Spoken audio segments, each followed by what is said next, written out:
আসসালামু আলাইকুম। আশা করি সবাই ভালো আছেন। নাকের পলিপ হওয়ার কথা আমরা সবাই কম বেশি শুনেছি। নাকের আশেপাশে কিছু প্রকোষ্ঠ কিছু সাইনাস আছে। এই সাইনাসগুলোর আবরণী অনেক সময় ফুলতে ফুলতে আঙুলের থোকার মতো আকার ধারণ করে। একে আমরা ডাক্তারি পরিভাষায় পলিপ বলি। আর এই পলিপ সারাতে আজকে যে স্প্রে নিয়ে কথা বলবো সেটি হচ্ছে ট্রাই স্প্রে। ট্রাই স্প্রের কাজ, ট্রাই স্প্রের ব্যবহার বিধি এবং ট্রাই স্প্রে কারা ব্যবহার করতে পারবেন এবং কতদিন ব্যবহারে নাকের পলিপাস সম্পূর্ণরূপে ভালো হয়ে যায় সে বিষয়ে আজকে কথা বলবো।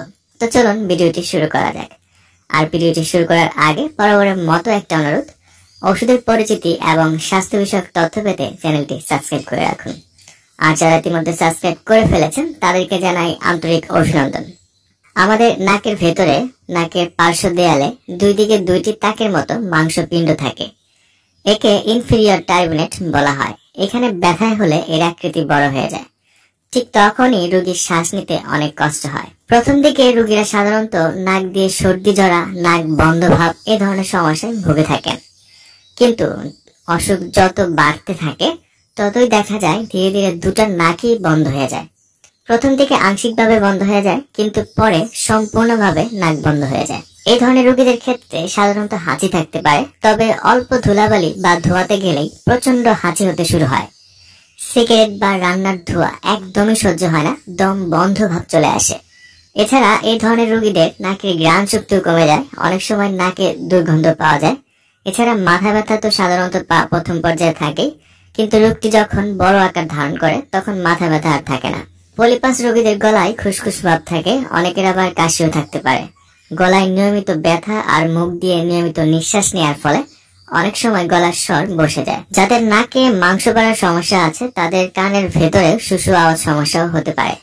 কানের ভেতরে অনেক দিন পানি জমে থাকলে কানের পর্দা নষ্ট হয়ে যাওয়া থেকে শুরু করে ক্রনিক অথবা দীর্ঘমেয়াদে কান পাকা রোগের সৃষ্টি হতে পারে।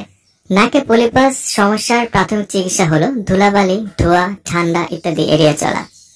আর এই রোগটি যদি প্রথম পর্যায়ে ধরা পড়ে তাহলে নাকের ভেতর স্টেরয়েড জাতীয় স্প্রে ব্যবহার করলে এটা সম্পূর্ণরূপে ভালো হয়ে যায়।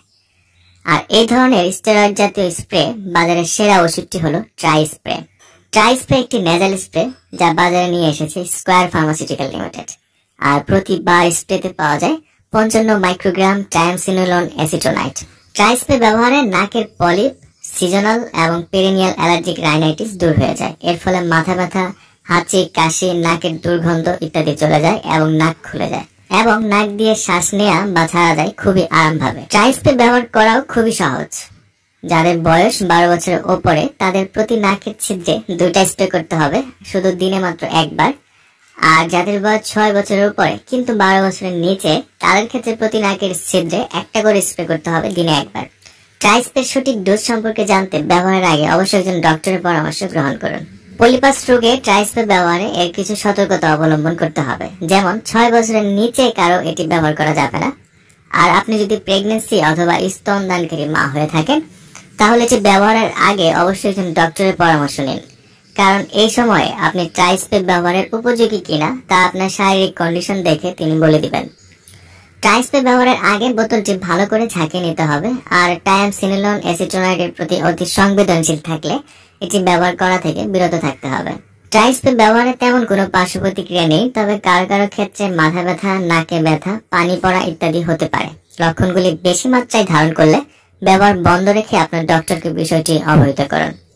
ট্রাই স্প্রে আপনার কাছে যে কোনো ওষুধের দোকানে পাবেন। কেনার আগে এর উৎপাদন তারিখ এবং মেয়াদোত্তীর্ণ তারিখ দেখে ক্রয় করবেন এবং সকল ঔষধ ডক্টরের পরামর্শ নিয়ে ব্যবহার অথবা সেবন করবেন। নাকের পলিপাস চিকিৎসায় বা নাকের মাংস বাড়া চিকিৎসায় ট্রাই স্প্রে কার্যকারিতা সত্যি অভাবনীয়।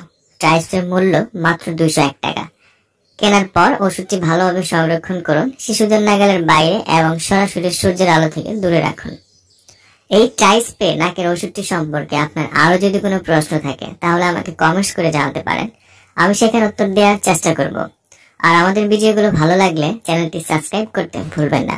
আজ এই পর্যন্তই, আগামীতে আবার দেখা হবে। সেই পর্যন্ত ভালো থাকুন, সুস্থ থাকুন। ধন্যবাদ।